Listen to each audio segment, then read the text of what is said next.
प्रभु के नाम की महिमा होने पाए। हालेलुया। आज फिर से प्रभु ने हमें और आपको फिर से एक दिन में ठहराया ताकि उसके नाम की महिमा और प्रशंसा हम मिलकर करने पाए। फिर से आज हम कुछ बातों को देखेंगे। मैं एक और दो वचन को पढ़ूंगा और पढ़ के मैं आप लोगों के बीच में कुछ बातों को रखूंगा कि हमें परमेश्वर के वचनों के हिसाब से हमें क्या बातों को हर पल अपने मस्तक में रखने की आवश्यकता है, जिससे हम परमेश्वर की वो वचनों की बुद्धि ज्ञान को पाने पाएं। आइए हम कुछ वचनों को जरूर देखेंगे, उससे हम पाएंगे। नीति वचन उसका 3 अध्याय में मैं 1 और 2 वचन को 3 वचन को पढ़ के आपके बीच में कुछ बातों को आपके रखना चाहूँगा, कुछ पॉइंट्स आपके बीच में रखना चाहूँगा, जिससे हम ये जानने पाएँ कि हमें इन बातों को हर पल अपने सोच विचार में रखने की आवश्यकता है। हर पल अपने जब हम जो भी कार्य करते हैं उसमें हमें रखने की आवश्यकता है, ताकि हमें परमेश्वर की बुद्धि ज्ञान हमें और वचनों का बुद्धि ज्ञान हमें मिले, ताकि हम परमेश्वर की उस पवित्र रास्ता में आगे बढ़ने पाए। हे मेरे पुत्र, मेरी शिक्षा को ना भूलना, अपने हृदय में मेरी आज्ञाओं को रखे रहना, क्योंकि ऐसा करने से तेरी आयु बढ़ेगी और तू अधिक कुशल से रहेगा।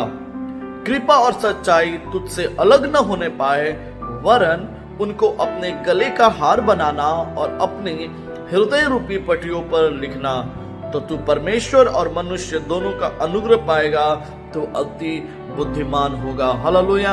हमें परमेश्वर की वचनों को, परमेश्वर की हर एक शिक्षा को, परमेश्वर ने जो बातें हमें वचन के अनुसार सिखाया है, इन सारी बातों को हमें अपने हृदय में रखने की आवश्यकता है। उन आज्ञाओं को अपने हृदय में रखने की आवश्यकता है, ताकि हम मनुष्य के बीच में परमेश्वर की महिमा को प्रकट करने पाए।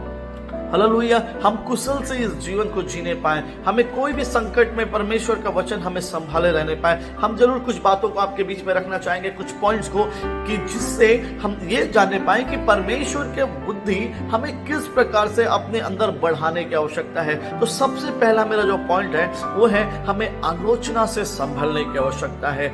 मतलब जब हमें कोई आलोचना करता है, जब भी कोई हमारा मजाक उड़ाता है, तो उस वक्त हमें उनके ऊपर उल्टा जवाब देने की आवश्यकता नहीं है, उन्हें गाली देने की आवश्यकता नहीं है, उनसे नफरत करने की आवश्यकता नहीं है, उनको अपमान करने की आवश्यकता नहीं है। पर उसके बजाय, अगर जैसा वचन कहता है कि हमें नफरत के बदले हमें प्रेम करने की आवश्यकता है। अगर हम मसीह जीवन को चाहते हैं, मसीह का बुद्धि चाहते हैं, मसीह का प्रेम अपने जीवन में चाहते हैं, तो हमें जो नफरत करता है, जो हमारे ऊपर आलोचनाएं लगाते हैं, जो हमारा मजाक उड़ाते हैं, उनसे हमें और अति प्रेम करते हुए उनके मनों को, उनके हृदय को, उनके जीवन को बदलने की आवश्यकता है। हालेलुया। और इन बातों को अगर हम करते हैं तो अवश्य ही परमेश्वर हमारे जीवन को परखता है और जांचता है। और दूसरा बात है, तकलीफ की तरफ प्रतिक्रिया करना। हालेलुया। प्रतिक्रिया करने का मतलब, अगर हम तकलीफ उठाने के लिए, जिस प्रकार हमारा यीशु मसीह इस पृथ्वी पर आया, उसने तकलीफ को उठाया, उसने दुख को उठाया, उसने कोड़े सहे, उसने मार सहे, उसने थूक सहे, तो वैसे ही हमें भी एक दूसरे के लिए तकलीफ उठाने की आवश्यकता है। हालेलुया। एक दूसरे के लिए दुख उठाने की आवश्यकता है, उस वचन के लिए दुख उठाने की आवश्यकता है जो हमें प्रतिदिन संभालता है, जो वचन हमें जीवन दिया है। उस वचन के लिए, उस वचन को पूरा करने के लिए हमें तकलीफ उठाने की आवश्यकता है, हमें उस कांटे भरी मार्गों में हमें बढ़ने की आवश्यकता है। और तीसरा जो बातें हैं वो है रोपना और छांटना।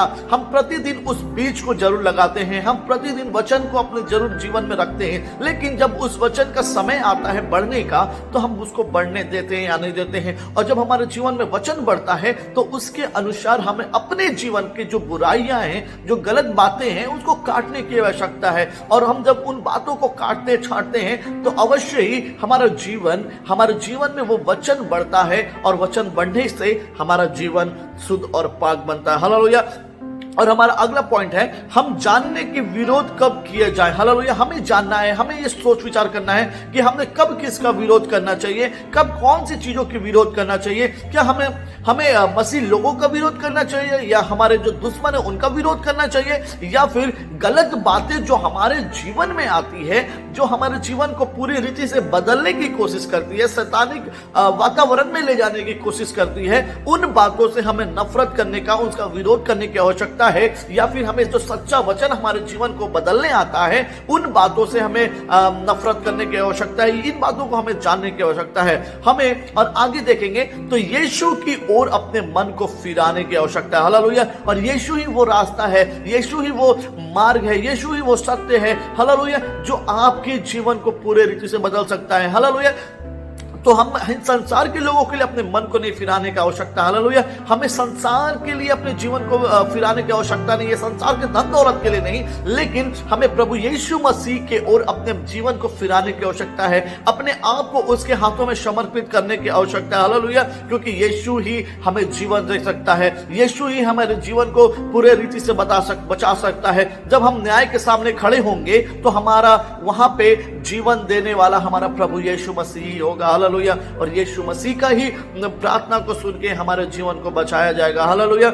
हमें प्रतिदिन प्रार्थना करने की आवश्यकता है। हालेलुया। हम जब भी एकांत में रहते हैं हमें प्रार्थना करने की आवश्यकता है, जब भी हम अपने घर में गैदरिंग करते हैं वहां भी हमें प्रार्थना करने की आवश्यकता है। हमें निरंतर दुआ में रखने की आवश्यकता है, हमें प्रार्थना करना है, जितना ज्यादा हो सके हमें प्रार्थना में लगे रहने की आवश्यकता है, प्रभु से बोलने की आवश्यकता है, हे प्रभु मुझे तू प्रार्थना करना सिखा, हे प्रभु मुझे तू जीवन जीना सिखा, हे प्रभु मुझे तू अपने शब्दों को जानना सिखा, मैं तेरे वचनों के अनुसार अपने जीवन को जीना चाहता हूं, मैं तेरे वचनों के अनुसार पूरे रीति से बदलना चाहता हूं। और अवश्य ही ये बातें पूरी होंगी, क्योंकि परमेश्वर का वचन सत्य है और वो हर एक बातें आपके जीवन में पूरा करता है। हालेलुया। क्योंकि कृपा और सच्चाई तुझसे अलग ना होने पाए, और वरन उनको अपने गले की हार बना लो और अपने हृदय रूपी पट्टियों पर लिख लो। हालेलुया। उस वचन को आप अपने हृदय रूपी पट्टियों में लिख लें, उस वचन को आप अपना हार बना लें, ताकि वचन आपके अगुवाई करने पाए। प्रभु इन वचनों के अनुसार हमें आशीष दे और अपने वचन में बढ़ने की सामर्थ और शक्ति दे।